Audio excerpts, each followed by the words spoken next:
Hello dear student, previous video class में हमने rate of reaction देखा था। अब हम देखने वाले हैं इंस्टेंटेनियस रेट ऑफ। तो इंस्टेंटेनियस रेट कैसे होता है? To determine the instantaneous rate of reaction, the progress of reaction is allowed by measuring the concentration of the reactant और product for different type of intervals. मतलब हम progress of reaction किस तरह से देखते हैं? इंस्टेंटेनियस इफेक्ट मतलब rate of reaction से उसकी प्रोग्रेस क्या हुई है, measuring the concentration. Progress report हम उसका देखते हैं रिएक्टेंट और क्या प्रोडक्ट का कॉन्सेंट्रेशन कितना है, कितना चेंज ऑफ इंटरवल हुआ है, उससे हम उसका पता करते हैं कि उसका प्रोग्रेस कितना है, रिएक्शन का प्रोग्रेस कितना है। It is calculated the measuring the concentration of reactant या प्रोडक्ट का कॉन्सेंट्रेशन मेजर करो, रिएक्टेंट का मेजर करो या प्रोडक्ट का मेजर करो। They tell about the interval of difference of the measuring of the reaction, progress क्या है। The change in concentration are relatively fast in the beginning which later become slow. जैसे ही starting में क्या होता है, जो इंजिंग रिएक्शन जो होता है the initially concentration are relatively fast in the, और जैसे ही बिगिनिंग में क्या होता है वो लेटर बिकम स्लो। स्टार्टिंग में तो वो फास्ट होता है, जैसे ही एंडिंग होने लगता है दे बिकम स्लो, धीरे धीरे धीरे धीरे धीरे चलने लगता है। The concentration of reactant or a product plotted again just show in the figure and यहाँ पे देखो ग्राफ के हिसाब से हम देखेंगे, यहाँ पे ग्राफ प्लॉटेड किया है। Here time period reactant of concentration, और ये रिएक्टेंट का कॉन्सेंट्रेशन है, ये प्रोडक्ट का कॉन्सेंट्रेशन। रिएक्टेंट का कॉन्सेंट्रेशन है, पहले देखो इस तरह से बढ़ते जा रहा है। टाइम पीरियड देखो, टाइम पीरियड के हिसाब से यहाँ पे कुछ टाइम, इतना टाइम हमें लगा, सम टाइम लाइक हियर, और हियर तक they going up, okay, increases से यहाँ पे हमें देखने को मिल रहा है। और जैसे ही concentration of the product the beginning will be the slow, है ना, तो उसका टाइम पीरियड देखो कम उतना ही लग रहा है, और उसका जो प्रोडक्ट का कॉन्सेंट्रेशन ऑफ रिएक्टेंट नीचे, ये कॉन्सेंट्रेशन बढ़ते जा रहा है रिएक्टेंट का, और इसका ग्राफ का कॉन्सेंट्रेशन कैसे आ रहा है, नीचे आ रहा है। तो बिगिनिंग में तो ये फास्ट रहता है, रेट ऑफ रिएक्शन के टाइम में, फिर उसका कॉन्सेंट्रेशन क्या होते जाता है, कम होते जाता है। दिख रहा है हमें, कम हो रहा है। ये कब ऐसे कॉन्सेंट्रेशन बढ़ा रहा है और प्रोडक्ट का कॉन्सेंट्रेशन ऐसे आ रहा है ना, ग्राफ ऐसा है ना, वो ऐसे जा रहा है कि ऐसा करके, ये ऐसा करके ऐसे जा रहा है, तो वो क्या हो रहा है, नीचे जा रहा है। बिगिनिंग में फास्ट एंड देन स्लो हमें देखने को मिलता है। अ tangent draw in the curve at a time t1 is give the rate of the reaction. The slope thus obtained give the instantaneous rate of the reaction at a time t1, right. यहाँ पे दिया है ना reactant का graph का, जैसे time the t1 reactant graph here indicate, and also the b का time t1, right. t1 reactant का कितना टाइम पीरियड रख रहा है, तो इससे हमें पता चल रहा है कि slope of observe given the instant rate of the reaction T1, the instant rate of dc dt, it represent the replacing del by interactive dc dt। यहाँ पे चेंजेस, यहाँ पे जो डेल दिया है ना, हमारा जो हमने रेट ऑफ रिएक्शन का फॉर्मूला दिखा था, instant of the reactant of the species concentration और चेंज ऑफ टाइम, तो ये कंप्लीट चेंज, जब फुल चेंज हो जाएगा, कंप्लीट चेंज एंड में जो चेंज होता है, कंप्लीट चेंज में ये डेल लिखते हैं हम। ये मैं थर्मोडायनामिक में आपको बता चुकी हूँ, कंप्लीट चेंज में हम ये लिखते हैं, पर number of time the slowly slowly change we will write down like this dc dt, okay. Number of time हमने देखा था ना थर्मोडायनामिक में, number of time slowly slowly अगर चेंज कुछ हो रहा है तो उसको हम ये इंडिकेट करते हैं dc dt, ओके। डी से इंडिकेट करते हैं, complete change we indicate that del, okay. ये भूलना नहीं, स्मॉल चेंजेस हो रहा है तो हम डी से डीसी, मतलब चेंज हुई वही वो मीनिंग होता है चेंज ऑफ रिएक्शन या चेंज ऑफ प्रोडक्ट, तो चेंज ऑफ कॉन्सेंट्रेशन और चेंज ऑफ टाइम वही मीनिंग हो रहा है। But here del we will write down this is all the change, this is the complete change, और this is the slowly changes we will write, okay. So here क्या बोल रहे हैं, we will write down the D C upon D T, this del derivative represent करता है replacing by this. तो the expression of arriving rate in chemical kinetic we are concern with instant rate, अगर करने को जाए तो for the reaction we will A और B, ये A is the reactant, B is the product. The rate of consumption at any time कोई भी time में ए के रिएक्टेंट केस में एनी टाइम कोई भी टाइम, अब हम इसको देंगे इज इक्वल टू रिएक्टेंट का is minus del A into del T. Only reaction we will write down reactant का minus, right, minus del A D T, the rate of formation B at any time. तो वही लिखते जाएंगे, मैंने reaction का वही हमारा हो चुका है रेट ऑफ रिएक्शन में.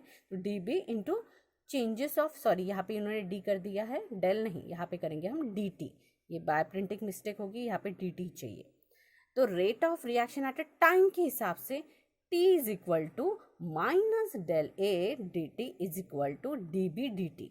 पूरा टाइम के हिसाब से हो रहा है ना, पूरे एक ही जगह इसको लेकर आएंगे माइनस, और ये पॉजिटिव है ना, reactant negative, product positive. For the reaction involving 1 mole of AB at rate of consumption B, the rate of B, this is not for the reaction involving different stoichiometric. This reaction not depend on stoichiometric. अगर इसमें मोल बढ़ाया तो क्या होगा?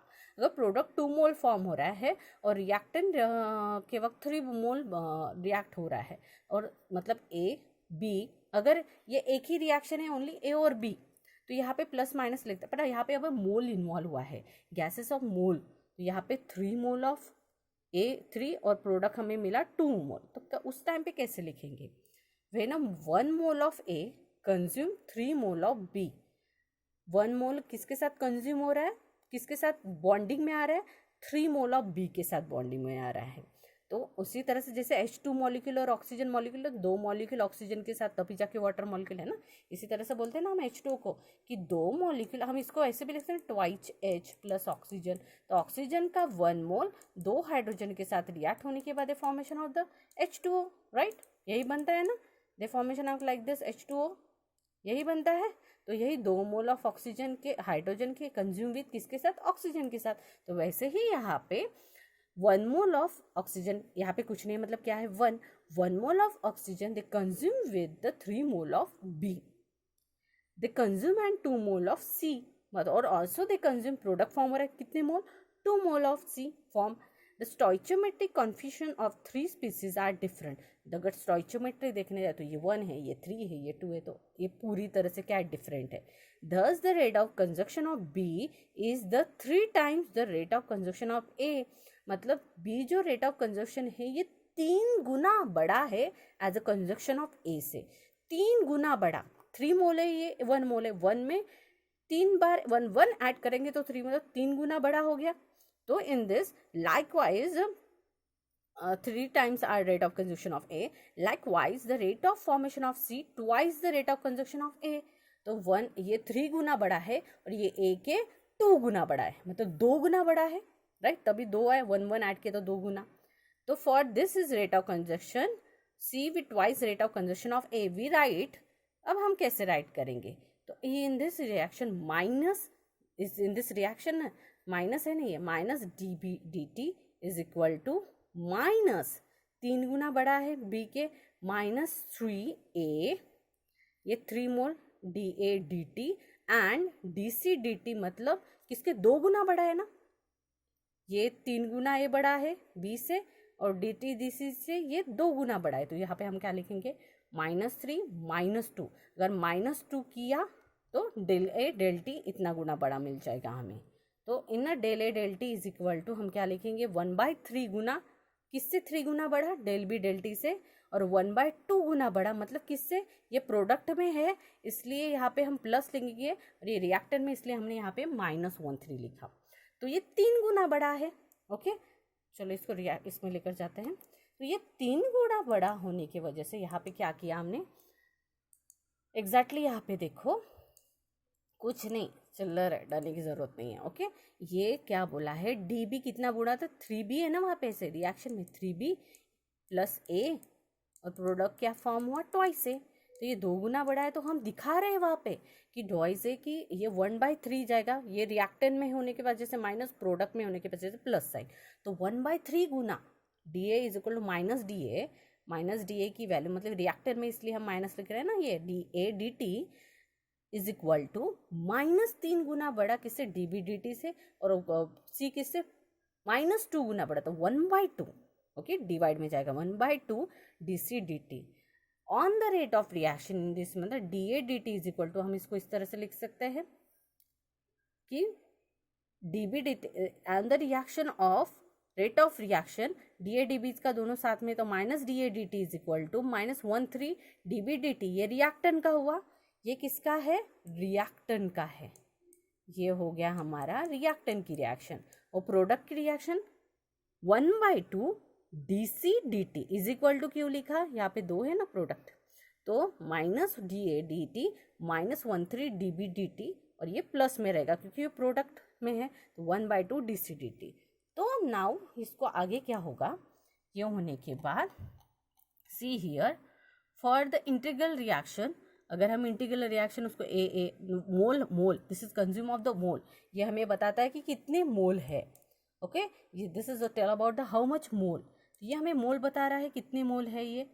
Okay, ये मोल बता रहा है हमें कितने मोल है, तो ये इसने हमें मोल बताया, तो हम क्या करेंगे यहाँ पे मोल बताने के बाद, तो it's tell about the number of mole, यहाँ पे A B C D। Okay, in this reaction अगर रेट ऑफ रिएक्शन हमें लिखना चाहे तो हम क्या लिखेंगे, लिखते वक्त कैसे, वो वहाँ पे कैसे आया ये मैं दिखा रही हूँ आपको। यहाँ पे A है मतलब समथिंग कुछ मोल है, समझो यहाँ पे कितना मोल होता, 2 मोल होता, तो यहाँ पे 1/2 आता, तो यहाँ पे अभी कितना मोल है, A मोल है, वैल्यू दी है A मोल, तो हम -1/, क्योंकि ये रिएक्टेंट में है, रिएक्टेंट में all sign are going in negative और प्रोडक्ट में पॉजिटिव। ओके, तो ये -1/8 dA/dt इज इक्वल टू, ये प्लस में अनदर एलिमेंट है इसलिए -1/b है ना मोल, इतना मोल, तो इसलिए 1/, डिवाइड में जाएगा वो b dB/dt। अब रिएक्टेंट की बारी, ये प्लस में रहेगा 1/c dC/dt is equal to, ये दूसरा कंपाउंड है, is equal to 1/d dt। इस तरह से ये हम लिखते हैं हमारा equation all the rate of reaction will writing the procedure is this, it helps to the calculated all the numerical of the product.